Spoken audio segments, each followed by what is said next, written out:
Welcome दोस्तों, आज के वीडियो में मैं आपको बताने वाला हूँ हमारी बॉडी से जुड़ी कुछ खास बातें जो आपको पता होनी चाहिए। जैसे नॉर्मल बीपी कितना होता है, नॉर्मल शुगर कितना होता है, पल्स रेट या heart rate, oxygen saturation, respiration rate, body temperature, pH value, body mass index और हीमोग्लोबिन लेवल। इन सब की नॉर्मल वैल्यूज क्या क्या होती है। एक हेल्दी इंसान का ब्लड प्रेशर 100/70 से 125/80 mmHg तक हो सकता है। एवरेज ब्लड प्रेशर 120/80 mmHg तक होता है। यदि कोई इंसान सो रहा है या सोकर उठा है तो हमेशा उसका बीपी नॉर्मल से थोड़ा कम आएगा। कोई इंसान यदि हार्डवर्क कर रहा है या दौड़ भाग रहा है तो हमेशा उसका बीपी नॉर्मल से थोड़ा सा ज्यादा आएगा। अब बात करते हैं पल्स रेट की। पल्स रेट और हार्ट रेट ये दोनों एक ही चीज होते हैं। एक हेल्दी इंसान की पल्स रेट 60 से 110 बीपीएम यानी कि बीट्स पर मिनट तक हो सकती है। एवरेज पल्स रेट 72 बीपीएम होती है।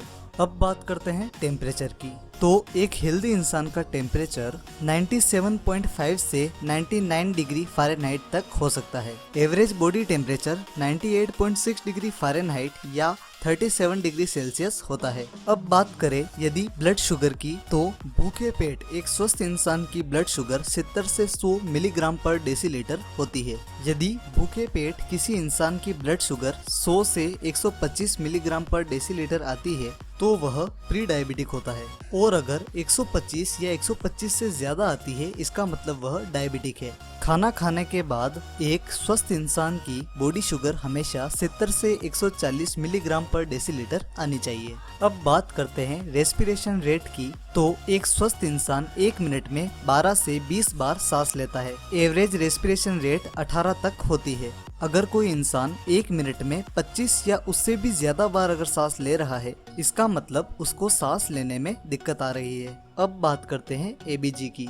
तो एबीजी में टोटल 6 तरह की वैल्यूज आती है। पहला होता है पीएच। यह हमारी बॉडी में एसिड और बेस का बैलेंस बताता है। नॉर्मल पीएच वैल्यू 7.35 से 7.45 तक हो सकती है। फिर आता है PaO2 यानी कि पार्शियल प्रेशर ऑफ ऑक्सीजन। यह हमारे ब्लड में ऑक्सीजन की मात्रा को बताता है। नॉर्मल PaO2 75 से 100 mmHg तक आना चाहिए। फिर आता है PaCO2 यानी कि partial pressure of carbon dioxide. यह हमारे खून में कार्बन डाइऑक्साइड की मात्रा को बताता है।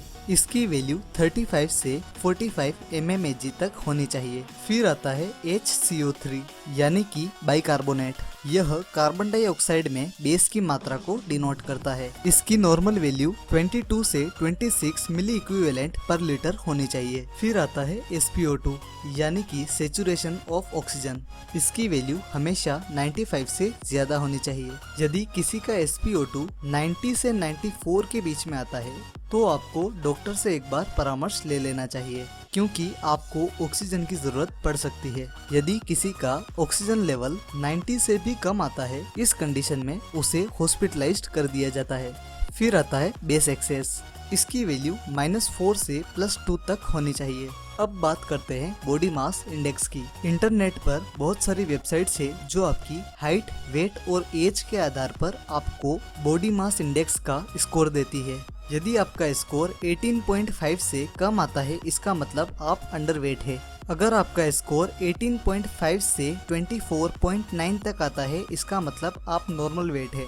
अगर आपका स्कोर 25 से 29 तक आता है इसका मतलब आप ओवरवेट हैं। और अगर आपका स्कोर 30 या उससे भी ज्यादा आता है इसका मतलब आपको बहुत ज्यादा मोटापा है। तो यह होता है बॉडी मास इंडेक्स। अब हम बात करते हैं ब्लड टेस्ट की। तो एक मेल की बॉडी में 5 से 6 लीटर ब्लड होता है और एक फीमेल की बॉडी में 4.5 से 5.5 लीटर ब्लड होता है। पुरुष में हीमोग्लोबिन की वैल्यू 13.5 से 17.5 ग्राम पर डेसीलीटर होती है। महिला में हीमोग्लोबिन की वैल्यू 12.5 से 15.5 ग्राम पर डेसीलीटर होती है। कंप्लीट सीबीसी रिपोर्ट के लिए एक अलग से वीडियो बनाई जाएगी जिसके अंदर टोटल ब्लड के बारे में ही बताया जाएगा। तो आज के लिए बस इतना ही।